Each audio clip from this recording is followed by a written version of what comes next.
ఓం శ్రీ సాయిరామ్. సాయి బంధువులరా, ఆత్మస్వరూపులరా, ప్రేమస్వరూపులరా, సనాతన ధర్మ ప్రేమికులారా, హైందవ సోదరులారా, అందరికీ నమస్కారం. ఒక నెల రోజులుగా మనందరం కూడా నిరంతరం బాబాగారి అనన్య భక్తిలో మునిగిపోయాం. ఒక పక్క బాబాగారిని వ్యతిరేకిస్తున్న వాళ్ళు, ప్రేమిస్తున్న వాళ్ళు రాత్రిలు నిద్ర లేకుండా బాబా నామస్మరణ చేస్తూ, బాబా గురించి ఆలోచిస్తూ, రేపొద్దున ఏమి విమర్శించాలి అని రేపొద్దున వాళ్ళు విమర్శించే దానికి సమాధానం ఎలా చెప్పాలి అని మనము, ఏం జరుగుతుందో అని సాయి భక్తులు లక్షలాది మంది ఈ నెల రోజులుగా మనం బాబా స్మరణలో గడిపాం. ఒక రకంగా బాబాగారు మనకు ఇచ్చినటువంటి ఒక అదృష్టం అని చెప్పవచ్చు. లేకపోతే రాత్రి పగలు దాని గురించి ఆలోచించగలమా? నేనైతే రాత్రి 9 గురుపెట్టి నిద్రపోయేవాడిని. అటువంటిది ఎప్పుడు మేలుకొస్తే అప్పుడు బాబా గురించి ఆలోచన, వాళ్ళు చేసినటువంటి విమర్శలకు మనం ఎలా సమాధానం చెప్పాలి అనే ఒక ఆలోచన నిద్ర లేకుండా చేసేది. పొద్దున్నే లేచిన వెంటనే వీడియోలు చేయడం, ఇలా బాబా స్మరణలో గడపడానికి ఒక అవకాశాన్ని ఇచ్చినటువంటి బాబా వ్యతిరేకులకు కూడా ఈ సందర్భంగా నేనైతే ధన్యవాదాలు చెప్తున్నాను. ఎందుకంటే ఏదో రోజు ఒక 3 సార్లు హారతులు చేసుకోవడం, ఏదైనా ఎప్పుడైనా వీలైతే కాస్త సంకీర్తన చేసుకోవడం, ఇలా గడిచిపోతుంది. కానీ బాబాగారి గురించి అనన్యంగా ఆలోచించే అదృష్టం ఎక్కువగా రాలేదు. కాబట్టి ఈ భాగ్యం అనేది వారి వల్ల కలిగింది కనుక వారికి కూడా ప్రత్యేక ధన్యవాదాలు. అలాగే బాబాగారి మీద వస్తున్నటువంటి విమర్శలకు మనం కూడా సరైన సమాధానాలు ఇవ్వడానికి సచ్చరిత్రని మరొక్కసారి లోతుగా అధ్యయనం చేసే అవకాశం కలిగింది. ఈ నెల రోజుల్లో సరే చాలామంది అనేక రకాలుగా ఈ యొక్క సమస్యకు పరిష్కారం దొరకాలని ప్రయత్నం చేసిన వాళ్ళు ఉన్నారు. శక్తి కలిగిన వాళ్ళు, సామర్థ్యం కలిగినటువంటి వాళ్ళు వారి వారి సామర్థ్యాల మేరకు ప్రయత్నాలు చేశారు. ముఖ్యంగా తెలంగాణ మందిరాల ఐక్య వేదిక వాళ్ళు చాలా కష్టపడ్డారు. పోలీస్ కేసులు పెట్టడం, ఆ తర్వాత పోలీస్ కేసులు పెట్టినా సరే విచిత్రంగా వాళ్ళు పోలీసుల కేసులు పెట్టిన తర్వాత విజృంభించడం ఎక్కువైపోయింది. అలా జరుగుతుందని ఎవరూ అనుకోలేదు. బహుశా ఎవరైనా పోలీస్ కేసులు పెడితే భయపడి కొద్దిగా తగ్గించుకుంటారు, తమను తాము సరిచేసుకునే ప్రయత్నం చేస్తారు. కానీ ఎందుకనో వాళ్ళు అటువంటి ప్రయత్నం చేయకుండా కేసులు పెట్టిన తర్వాత ఎక్కువ బాబాని విమర్శించడం మొదలుపెట్టారు. అది పెద్ద ఇబ్బంది అయిపోయింది అందరికీ కూడా. ఆ తర్వాత వాళ్ళు మరొక ప్రయత్నంగా బీజేపీ నాయకులను కలిసి వారి ద్వారా కూడా ఇలా చేయడం తప్పు అని చెప్పించారు. విచిత్రంగా అది జరిగిన తర్వాత కూడా మళ్ళీ ఎక్కువ వీడియోలు చేసి బాబా గురించి మాట్లాడడం మొదలుపెట్టారు. ఇక వారి పేర్లు ఎత్తడం అనవసరం కాబట్టి, సమస్య ముగిసిపోయింది కాబట్టి. ఎవరైతే ఆ స్త్రీ ఉందో ఆ స్త్రీ బాబాగారికి సంబంధించినటువంటి విమర్శల్ని బీజేపీ నాయకులు తప్పని చెప్పిన తర్వాత మళ్ళీ ఎక్కువ ఇంటర్వ్యూలు ఇవ్వడము, యూట్యూబ్ ఛానల్స్లో బాబా గురించి తిరిగి తన అభిప్రాయాలను యథావిధిగా వ్యక్తం చేయడం, ఇవన్నీ కూడా ఏమిటో ఏమాత్రం భక్తి లేకుండా చేస్తున్నారేమిటి, ఎవరు చెప్పినా వినట్లేదేమిటి, ఈ సమస్యకు ఎలా పరిష్కారం అనుకుంటూ అందరూ గడుపుతూ వచ్చారు. సరే, ఏదైతే ఏమి అందరూ వారి వారి పద్ధతుల్లో ఈ సమస్యకు పరిష్కారం కనుగొనే ప్రయత్నం చేశారు. చివరికి మోహన్ భగవత్ గారి రూపంలో ఈ సమస్యకి బాబాగారు పరిష్కారం చూపించారు. చాలామంది సాయి భక్తులు, ముఖ్యంగా స్త్రీమూర్తులు తమ తమ పూజా గదిలో బాబాగారి దగ్గర కన్నీటి ప్రార్థన చేసినట్టు కూడా నాకు తెలుస్తుంది. ఈ సమస్యకు పరిష్కారం చూపించు బాబా, వాళ్ళు దుర్మార్గంగా బూతులు మాట్లాడేస్తున్నారు, నీ భక్తుల్ని అవమానిస్తున్నారు, మిమ్మల్ని అవమానిస్తున్నారు, సచేతను అవమానిస్తున్నారు, ఎవరు ఏమీ చేయలేకపోతున్నాం, నీవే ఏమైనా చేయగల సమర్థుడవేని చాలామంది భక్తులు బాబా దగ్గర మొరబెట్టుకున్న సందర్భాలు కూడా మనం గ్రహించవచ్చు. ఈ సమస్యకు ఒక చక్కటి పరిష్కారం దొరికితే బాగుండు, కానీ ఎలా, ఏమిటి అర్థం కావట్లేదు. కేసులు పెట్టినా భయపడట్లేదు, బీజేపీ నాయకులతో చెప్పించినా భయపడటం లేదు, ఇంకా ఎక్కువగా చేస్తున్నారు. నాకైతే తెలుసు, బాబాగారు తలుచుకుంటే అది ఒక్క క్షణంలో జరిగే పని, ఒక్క క్షణమే. ఎందుకంటే బాబా శక్తి ఏమిటో మనకు తెలుసు బాబా భక్తులకు, కాబట్టి ఒక్క క్షణంలో జరిగిపోతుంది. ఆ విధంగానే ఎవరు ఊహించని విధంగా నీటి బుడగలాగా టప్ అని పేలిపోయింది వైరిమూకల ప్రయత్నాలన్నీ కూడా. సరే, అందుకనే ఇంట్లో కూర్చొని చిత్తశుద్ధితో పవిత్రమైన హృదయంతో బాబాను ప్రార్థించిన వారందరికీ అనేక ధన్యవాదాలు. వారి ప్రార్థన మన్నించే బాబాగారు ఈ విధంగా చేశారని నేను భావిస్తాను. అలాగే ప్రత్యక్షంగా ఈ పోరాటంలో బాబా తరపున పనిచేసిన వాళ్ళు ఎందరో ఉన్నారు. యూట్యూబ్ ఛానల్స్ ద్వారా అనేక విషయాల్ని, ఎవరికి తెలియని విషయాల్ని సేకరించి ధీటుగా సమాధానం చెప్పిన వాళ్ళు ఉన్నారు. ఇదే సమయంలో కొత్త సాయి భక్తులు కూడా, యువకులు కూడా యూట్యూబ్ ఛానళ్ళ ద్వారా వారికి సమాధానం చెప్పే ప్రయత్నం చేశారు. వాళ్ళు కొంతమంది వెలుగులోకి వచ్చారు. వారి భాషలోనే, వారి పద్ధతుల్లోనే,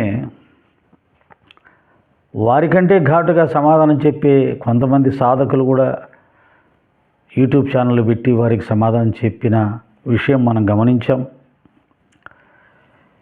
ఈ పోరాటంలో నాకు తెలిసింది ఏమిటంటే, వాళ్ళను వారి భాషలోనే, వారి పద్ధతుల్లోనే ఎవరైతే ఘాటుగా సమాధానం చెప్తారో వారిని చాలామంది సాయి భక్తులు బాగా ఇష్టపడ్డ విధానం నాకు కనపడింది. మెత్తగా, నెమ్మదిగా, ప్రశాంతంగా చెబితే అబ్బే అదేం బాగోలేదండి, వాళ్ళకేంటి అలా చెప్పడం అనేసి, అంటే దాంట్లో ఎందుకు అలా అయిపోయారంటే సాయి భక్తులు విసిగిపోయారు. వారి ఊర్పు నశించిపోయింది. ఏం చేయాలో అర్థం కావట్లేదు. ఎవరైనా ఒకరు వచ్చేసి వాళ్ళకంటే ఎక్కువగా నోటికి పని చెప్పి వారికి సమాధానం చెబితే వారిని దేవుని చూసినట్టుగా చూసే పరిస్థితి వచ్చేసింది సాయి భక్తులకి. మామూలుగా సాయి భక్తులు చాలా శాంత స్వభావులు.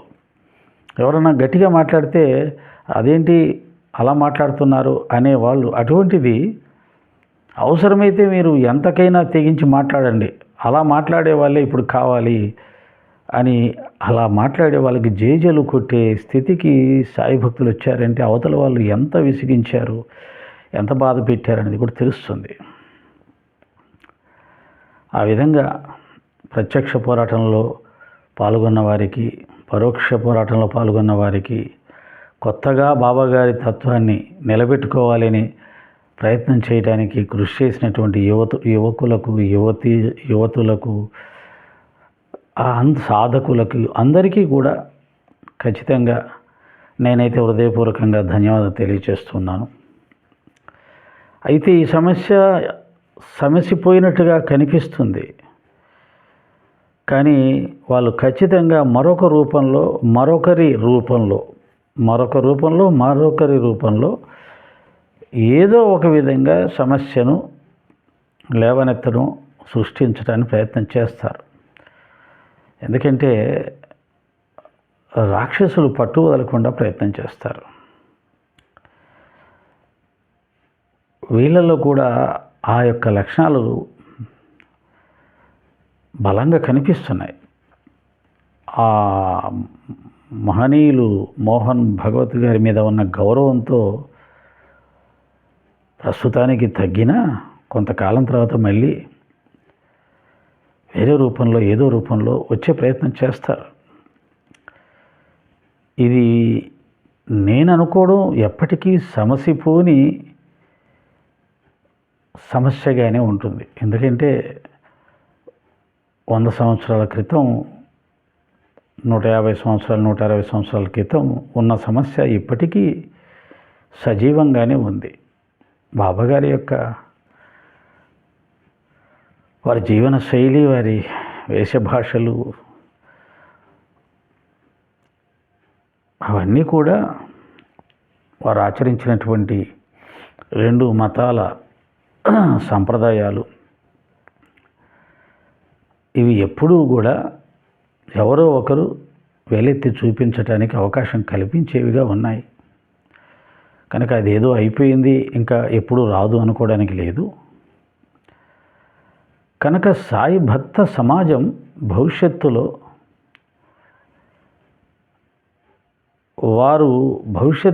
ఇంతకంటే లేవనెత్తే సమస్యలే ఉండవు, ఇలాగే ఉంటాయి. ఎప్పుడు వచ్చినా ఇదే సమస్య, అంతే, అంతకుమించి ఏముండదు. ఈసారి ఇంకా లోతుగా వెళ్ళి సచేత్రను కూడా టచ్ చేసి దాంట్లో నుంచి కూడా తప్పు పెట్టే ప్రయత్నం చేశారు. అంతకుముందు కేవలం బాబాగారి వేష భాషలు మాత్రమే టచ్ చేసేవాళ్ళు, ఇప్పుడు సచేత్రం కూడా టచ్ చేశారు.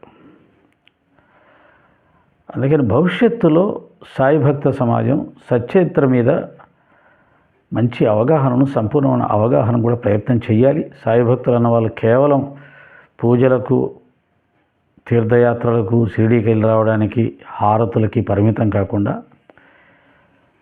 బాబాగారు ఎవరు అనే దాని మీద సంపూర్ణమైన అవగాహన కలిగి ఉండాలి. అది సచేత్ర పారాయణం వల్ల, అధ్యయనం వల్ల, నెమ్మదిగా చదివి దాంట్లో ఉన్న విషయాన్ని గ్రహించి తత్వ పరిజ్ఞానం, అంటే బాబా తత్వం, పరమాత్మ తత్వం, పరబ్రహ్మతత్వం, దీన్ని కూడా తెలుసుకొని ఉన్నప్పుడు, ముఖ్యంగా ఈ విషయంలో సాయిబాబా గారి మందిరాలు నిర్వహించే నిర్వాహకులు, కమిటీ మెంబర్స్, ఏదో మందిరం కట్టాం, కమిటీలో ఉన్నాం, అన్నదానాలు చేస్తున్నాం, బాబా గారి హారతులు 4 జరిపేలా చూస్తున్నాం, మందిరాన్ని జాగ్రత్తగా నీట్గా ఉంచుతున్నాం, భక్తులకు ఏర్పాటు చేస్తున్నాం అని కాకుండా సచరిత్ర మీద పట్టు సాధించాలి. సచరిత్ర ద్వారా బాబా అంటే ఎవరో క్షుణ్ణంగా తెలుసుకోవాలి. చూడండి, మోహన్ భగవత్ గారు చెప్పగలిగారు, ఎంత గొప్పగా చెప్పారు ఆయన. అసలు సనాతన ధర్మానికి నడిపించాడు ఆయన. హిందూ ధర్మం ప్రకారంగానే ఆయన దాన్ని ప్రోత్సహించారు. వేదాలు, ఉపనిషత్తులు చెప్పిన జ్ఞానాన్నే ఆయన ఆచరించారు, ప్రజలకు అందజేశారు. ఆయన పక్కా హిందూ సనాతని, ఋషి, సంతు మహారాజ్. ముస్లిం అనే ప్రసక్తే లేదు. ఎంత గొప్ప అవగాహన ఉంటే అలా చెప్తారు. అంత గొప్ప స్థాయిలో ఉన్న ఆయనకు కూడా బాబా మీద అంత గొప్ప అవగాహన ఉంటే, దాదాపు 10, 20, 30, 40 సంవత్సరాలుగా బాబా మార్గంలో ఉన్నాం. సచేత్రను వేలాది సార్లు చదివాం, వందలాది సార్లు చదివాం. ఆ పట్టు మనం సంపాదించుకోకపోతే అది చాలా తప్పు అవుతుంది. మనం చాలా బలహీన స్థితిలో పడిపోతాం భవిష్యత్తులో. కాబట్టి ఖచ్చితంగా సచరిత్రని మళ్ళీ వెలుగులోకి తీసుకురావడానికే బాబా గారి సమస్యను సృష్టించాడేమో. నేను ఎవరో ఏమిటో క్షుణ్ణంగా ప్రతి ఒక్కరూ తెలుసుకునే ప్రయత్నం చెయ్యండి. లేకపోతే భవిష్యత్తులో మిమ్మల్ని డిస్టర్బ్ చేసే దుష్ట శక్తులు చాలా వస్తాయి. అప్పుడు మీరెవరూ నిలబడలేరు, ధైర్యంగా నిలబడలేరు, పక్కచూపులు చూస్తారు, ఏడుస్తూ కూర్చుంటారు. అది కాదు, నా గురించి క్షుణ్ణంగా తెలుసుకునే ప్రయత్నం చెయ్యండి అని మనల్ని హెచ్చరించాడేమో అని ఒకసారి అనుకోవాలి, తెలుసుకోవాలి.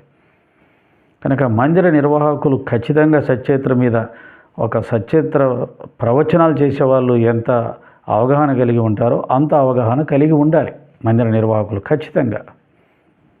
అదొక యజ్ఞంలా భావించి సచ్చేత్రను చదివి అర్థం చేసుకుంటూ, అర్థం కాకపోతే అర్థం అయిన వాళ్ళ చేత చెప్పించుకుంటూ అయినా సరే మందిర నిర్వాహకులు మాత్రం బాబా గారికి సంబంధించిన సంపూర్ణ జ్ఞానం పొందకపోతే భవిష్యత్తులో ఇబ్బందులు ఎదుర్కోవాల్సి వస్తుందేమో అనేది నా సందేహం. ముందుగానే హెచ్చరిస్తూ ఉన్నాను.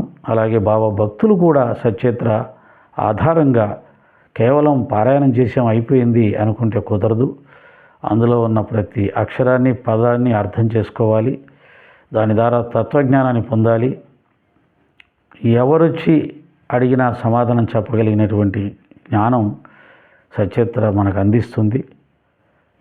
దాన్ని భక్తులు, మందిర నిర్వాహకులు కూడా సాధించాలి అని కోరుతూ, బాబా దయ వల్ల మళ్ళీ అటువంటి పరిస్థితులు రాకూడదనే కోరుకుందాం.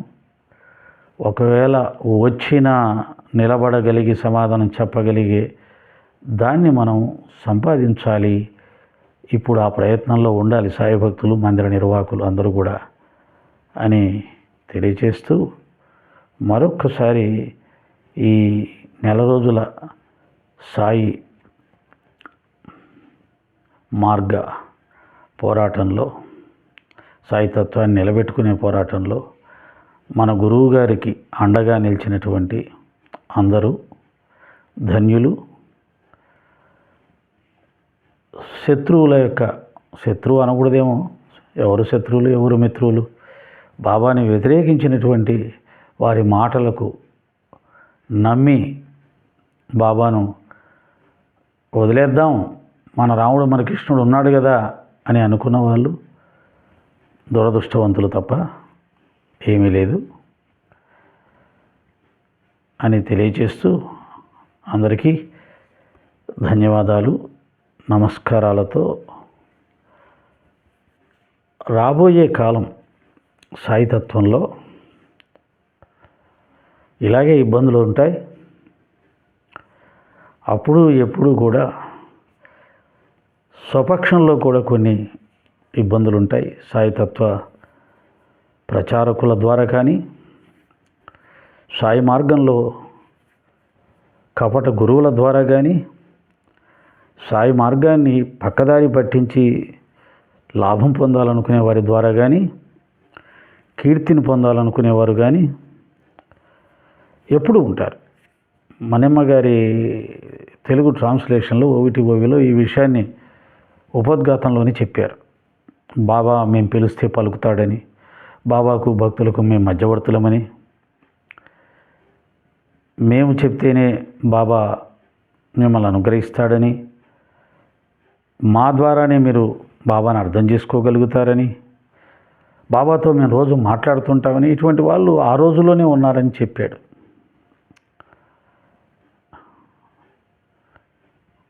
అటువంటి వాళ్ళు ఈ 40 సంవత్సరాలు కూడా చాలామంది వచ్చారు. వాళ్ళ స్వార్థాన్ని, వాళ్ళ ప్రయోజనాన్ని వాళ్ళు పొందారు. బాబా గారి మార్గాన్ని వీలైనంతగా డిస్టర్బ్ చేశారు. బాబా భక్తులు చాలామంది మోసపోయారు. బాబా మార్గంలో బాబా పేరు చెప్పి గురువులుగా ఎదిగి డబ్బు సంపాదించుకొని భక్తులకు బాబాకు మధ్యలో మధ్యవర్తులుగా నిలబడిపోయి దురదృష్టం కొద్దీ బాబాని పరిపూర్ణంగా సంపూర్ణంగా చూడకుండా అడ్డుపడ్డ వాళ్ళు చాలామంది ఉన్నారు. ఇక ముందు కూడా ఆ ప్రయత్నం చేసే వాళ్ళు వస్తూ ఉంటారు. సాయి భక్త సమాజమే చైతన్యవంతంగా ఉండాలి. బాబా గారు తప్ప మనకు మరొకరెవరు గురువులు కాలేరు. శ్రద్ధాభక్తులతో బాబాను ఆశ్రయించిన వారికి బాబానే గురువై నడిపించగలడు. అలా నడిచి తరించిన వాళ్ళు ఎంతోమంది మనకు ఆదర్శంగా కనిపిస్తూ ఉన్న వాళ్ళు ఉన్నారు చరిత్రలో. అయితే బాబా తత్వాన్ని మేము అర్థం చేసుకోలేకపోతున్నాం. ఎవరైనా అర్థమయ్యేటట్టుగా చెప్పి బాబా మార్గంలో మమ్మల్ని ముందుకు నడిపించే వాళ్ళు ఉంటే వాళ్ళని మేము గురువులుగా భావించుకుంటే తప్పేముంది అనుకుంటే నిరభ్యంతరంగా భావించుకోవచ్చు. కానీ ఎప్పటికప్పుడు జాగ్రత్తగా ఉండాలి. ఇది కలికాలం. దానికి ముందు మీరు సచ్చరిత్రని బాగా అర్థం చేసుకొని, బాబా జీవితాన్ని సరిగ్గా అర్థం చేసుకొని, బాబా గారిలో కనిపించినటువంటి ఆ నిరాడంబరత, నిరహంకారం, నిరభిమానం, ప్రేమ, సమభావం, త్యాగం, శాంతం, సహనం, ఈ లక్షణాలు వారిలో ఉన్నాయా లేవా అని పరిశీలించుకున్న తర్వాతనే ఎవరినైనా గురువుగా స్వీకరించే ప్రయత్నం చేయండి. స్వామి వివేకానంద రామకృష్ణ పరమహంసని అనేక పరీక్షలు పెట్టిన తర్వాత అన్ని విధాల ఆయన కరెక్ట్ అని తెలిసిన తర్వాత గురువుగా స్వీకరించాడు. కాబట్టి బుద్ధ భగవానుడు లాంటి వాళ్ళు కూడా అదే చెప్పారు. మీరు ఎవరినైనా గురువుని స్వీకరించే ముందు మీరు కూడా గురువు శిష్యుడికి పరీక్షలు పెట్టి శిష్యుడిగా స్వీకరించడం కాదు, శిష్యుడు కూడా గురువుకి పరీక్షలు పెట్టాలి. ఇతనికి జ్ఞానం ఉందా, ఇతనికి సహనం ఉందా, ఇతనికి ప్రేమ ఉందా, ఇతను క్రోధాన్ని జయించాడా, ఇతను సమభావన కలిగి ఉన్నాడా, ఇతను కోరికలను జయించాడా, ఇట్లాది గుణాలు అతనికి ఉన్నాయా లేవా అని చూసి ఆ తర్వాతనే మనం ఎవరినైనా గురువుగా స్వీకరించాలని చెప్పబడింది. ఎందుకంటే ఒక్కసారి మనం పొరపాటున అర్హత లేని వ్యక్తిని గురువుగా స్వీకరిస్తే అతని ప్రభావం మన మీద తీవ్రంగా ఉంటుంది. అనేక జన్మలు మనం వెనక్కి వెళ్ళిపోవాల్సి వస్తుంది. కాబట్టి గురువును స్వీకరించే ముందు చాలా కాలం వేచి ఉండి పరీక్షలు పెట్టి స్వీకరించాలి అని శాస్త్రం చెప్తుంది. ఇక బాబాగారి విషయంలో దత్త సంప్రదాయంలో మాస్టర్ గారు చెప్పింది అయితే, మీరు గురుచరిత్రని లేదా సచ్చరిత్రని పారాయణం చేస్తూ వెళ్ళండి. మీకు నిజంగా గురువు ఆవశ్యకత ఉంటే బాబా కానీ దత్తాత్రేయుడు కానీ స్వప్నంలో కనిపించి మీ గురువును మీకు చూపిస్తారు. అప్పుడు మీరు అతన్ని గురువుగా స్వీకరించండి. అంతవరకు ఓపికగా సచ్చరిత్రని శ్రద్ధాభక్తులతో పారాయణం చేయండి. ఎందుకంటే గురువు ఎవరో కనుక్కునే శక్తి శిష్యుడికి ఎప్పుడు ఉండదు. గురువు లక్షణాలను, గురువును కనుక్కునే శక్తి శిష్యుడికి ఉంటే అతని శిష్యుడని ఎందుకంటారు? అతను కూడా గురువు అయిపోతాడు. శిష్యుడిని గురువు గుర్తించగలడు, గురువుని శిష్యుడు గుర్తించడం కష్టం. కాబట్టి ఎవరు గురువు అనేది తెలుసుకోవడం అసాధ్యం కనుక బాబా నీకు ఆదేశం ఇచ్చే వరకు నువ్వు ఓపికగా ఉంటే నీకు సరైన గురువుని ఆయన చూపిస్తాడు. ఒకవేళ నీకు గురువు అవసరం లేదు, బాబానే మిమ్మల్ని నడిపించగలడు అని మీ జీవితంలో రాసిపెట్టి ఉంటే అది ఇంకా అద్భుతంగా ఉంటుంది. అందరికంటే గొప్ప అదృష్టవంతులు అవుతారు. బాబానే గురువుగా పొందినటువంటి వాళ్ళు లోకంలో గొప్ప గురువులుగా ఎదిగారు. బివి నరసింహస్వామి గారు, ఏకాల భరద్వాజ మాస్టర్ గారు. వారిని గురువులుగా భావించుకున్న వాళ్ళు సాధారణమైన స్థాయిలోనే ఉంటారు. వారి స్థాయిలోకి ఎవరు రాలేదు. ఒక బివి నరసింహస్వామి తప్ప మరొకరెవరు బివి నరసింహస్వామి స్థాయిని ఫిలప్ చేయలేదు. ఒక ఎకిరాల భరద్వాజ మాస్టర్ గారే కానీ ఆ స్థాయిని ఎవరు ఫిలప్ చేయలేదు. కనుక బాబానే గురువుగా భావించుకొని పోయేవాళ్ళు చాలా అదృష్టవంతులు. లేదు మాకంత సామర్థ్యం లేదు, బాబా ద్వారా మేము పొందలేము సందేశాలు, ఒకవేళ పొందినా మాకు అర్థం కావు, మాకు ఒక మీడియేటర్ కావాలి అంటే ఇంతకుముందు చెప్పిన లక్షణాలు ఉన్నటువంటి వ్యక్తులని స్వీకరించండి. లేకపోతే కొన్ని జన్మలు మళ్ళీ అజ్ఞాన జన్మలు పొందవలసి వస్తుంది. కొన్ని జన్మలు మళ్ళీ అదే అర్హత లేని గురువులను మీ జీవితంలో మళ్ళీ జన్మలు కూడా ఆ రుణానుబంధం తెంచుకోలేక అది తెంచుకోవడానికి మళ్ళీ ఎన్ని జన్మలు పడుతుందో. కాబట్టి ఈ విషయంలో మొదటి నుంచి నేను సీరియస్గానే చెప్తున్నాను. తొందరపడి ఎవరిని గురువులుగా స్వీకరించవద్దు. బాబాగారి మార్గంలో గురువులు కావాలనుకునే వాళ్ళు చాలామంది తయారయ్యారు, తయారవుతారు, తయారవుతూనే ఉంటారు. శిష్య లక్షణాలు లేనివాడు గురువు అయ్యే అవకాశం లేదు. శిష్య లక్షణాలే చాలా చాలా కష్టం. గురువుకి ఏ లక్షణాలు ఉంటాయో శిష్యుడు కూడా దాదాపుగా ఆ లక్షణాలు ఉండాల్సి వస్తుంది. అలాగే ఒక గురువు దగ్గర కొన్ని సంవత్సరాలు ఉండి సేవ చేసి తన అహంకారాన్ని ఆ గురువు పాదాలకు అర్పించి అహంకార రహితుడై బాబా గారిలాగా శాంత స్వభావి అయి, సహన స్వభావి అయి, ప్రేమ స్వభావి అయి, సమభావన స్వభావి అయి ప్రపంచంలో ఇక ఏ కోరిక లేని ఒక గొప్ప సంతృప్తికరమైన స్థితికి ఎవరైతే ఉంటారో వారు మృదు మధురమైన భాషణతో, ప్రేమపూరితమైనటువంటి భాషణతో, ఒక చిన్న ప్రాణికి కూడా మాట ద్వారా కానీ, చేత ద్వారా కానీ, ఆలోచన ద్వారా కానీ బాధ కలిగించని ఒక శృతి మెత్తని ప్రేమపూరితమైన హృదయం ఎవరికి ఉంటుందో అటువంటి వారిని గురువుగా స్వీకరించే ప్రయత్నం చేయండి. ఇవన్నీ భవిష్యత్తులో బాబాగారి మార్గంలో రాబోతున్నటువంటి ఇబ్బందులు. ఇప్పటికే చాలామంది పక్కదారి పట్టేశారు, వాళ్ళని చూస్తే బాధిస్తుంటుంది. నేను ఎక్కువగా బాధపడేది ఏమిటంటే, సాయిబాబా గారిని పూజిస్తూ, బాబా సచిత్ర పారాయణం చేస్తూ, బాబా భక్తులుగా ఉంటున్న వారి ఇళ్ళకు కూడా మీరు వెళ్ళవాకండి, నా ద్వారా ఉపదేశం పొందిన వాళ్ళ ఇంటికే మీరు వెళ్ళండి అనే ఒక గురు సంప్రదాయాన్ని ఒక గురువు గారు ప్రవేశపెట్టారు. అది ఎంత దుర్మార్గమైన సంప్రదాయం, ఎంత బాధాకరమైన సంప్రదాయం. బాబాగారి భక్తులలోనే చీలికలు తీసుకొచ్చి, బాబా భక్తులలోనే ఐకమత్యం లేకుండా చేసిన ఆయనేమి గురువు, ఆ శిష్యులు ఏం పొందుతారు అని చాలా బాధేస్తుంటుంది. అలాగే షిరిడీకి వెళ్తే అక్కడేమీ లేదు, నా దగ్గరికి రండి, నా దర్శనం చేసుకోండి, నా దర్శనం చేసుకుంటే బాబా దర్శనం కంటే ఎక్కువ అనుభూతిని పొందుతారని చెప్పినటువంటి మరొక గురువును కూడా చూడాల్సిన పరిస్థితులు వచ్చాయి.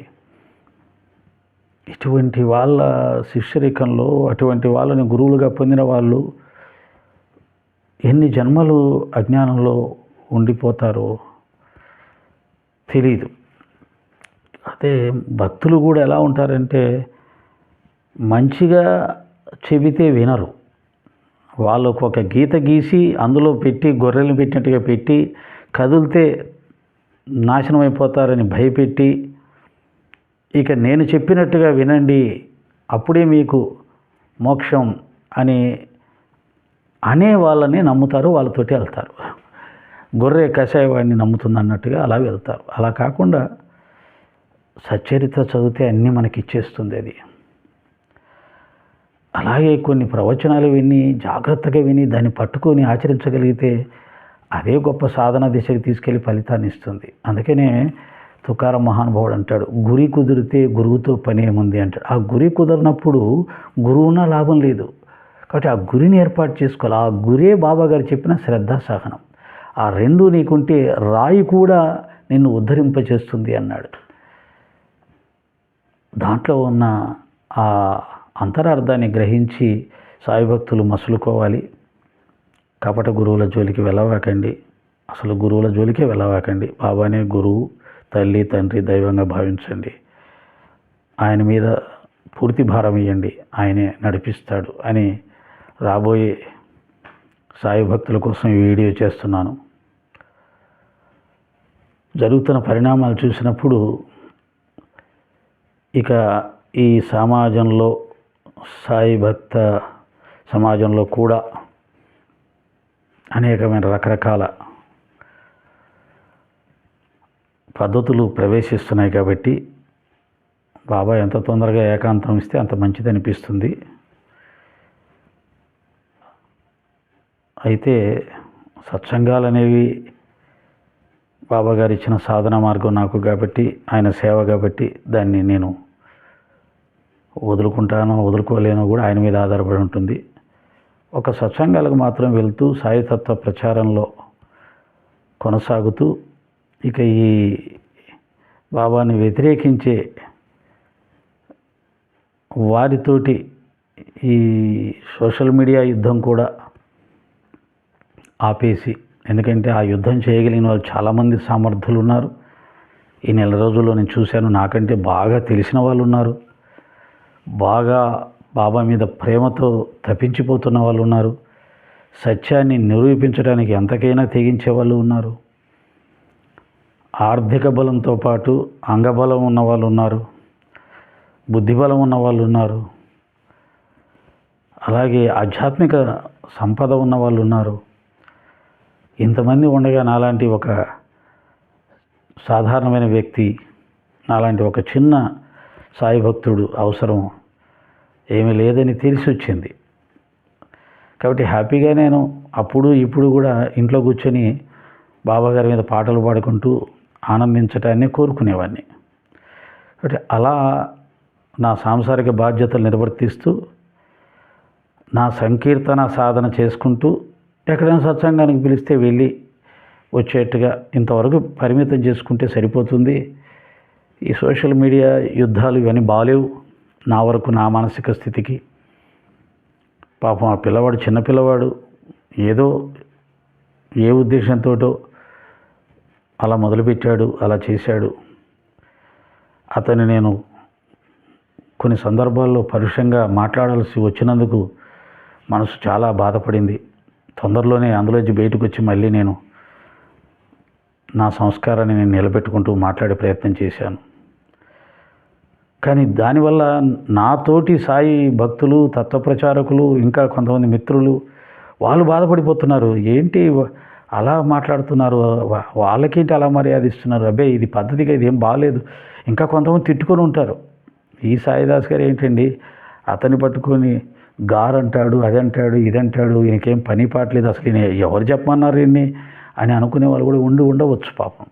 కాబట్టి మారిన కాలమాన పరిస్థితుల ప్రకారంగా నా మానసిక స్థితితో వారిని వారి పద్ధతుల్లో ఎదుర్కోలేను, నా పద్ధతులు ఎదుర్కొంటే నా వాళ్ళకు బాధ కలిగించినట్టుగా ఉంటుంది. కాబట్టి ఈనాటి యుద్ధాన్ని నడపగలిగిన సమర్థులు చాలామంది ఉన్నారు. బాబాగారు చాలామందిని తయారు చేసుకున్నారు. కనుక ఈ సోషల్ మీడియా యుద్ధాన్ని మానేసి సోషల్ మీడియాలో నా గురువు యొక్క గొప్పతనాన్ని ప్రేమగా, ఆనందంగా, ఆధ్యాత్మిక భావనలతో చెప్పుకుంటూ ఆధ్యాత్మిక ఉన్నత స్థితికి చేరుకోవడానికి కావలసిన ఆ పరిపూర్ణమైన ప్రేమతత్వాన్ని, శత్రువుని కూడా ప్రేమతో కౌగిలించుకునే ప్రేమతత్వాన్ని, బాబా ఆచరించి చూపిన ప్రేమతత్వాన్ని సాధించడానికి ప్రయత్నం చేయాలి అని అనిపిస్తుంది. బాబాగారు ఆశీర్వదిస్తే ఏదైనా అనుకుంటాం, మన చేతిలో ఉండదు, అంతా ఆయన ఇష్ట ప్రకారమే. చాలాసార్లు అనుకున్నాం, జరగలేదు. ఇప్పుడు అనుకుంటున్నాను, జరిగితే సంతోషిస్తాను. ఆయన ఆదేశిస్తే ఆయన ఇచ్చిన పని నిర్వర్తిస్తాను. కానీ ఇక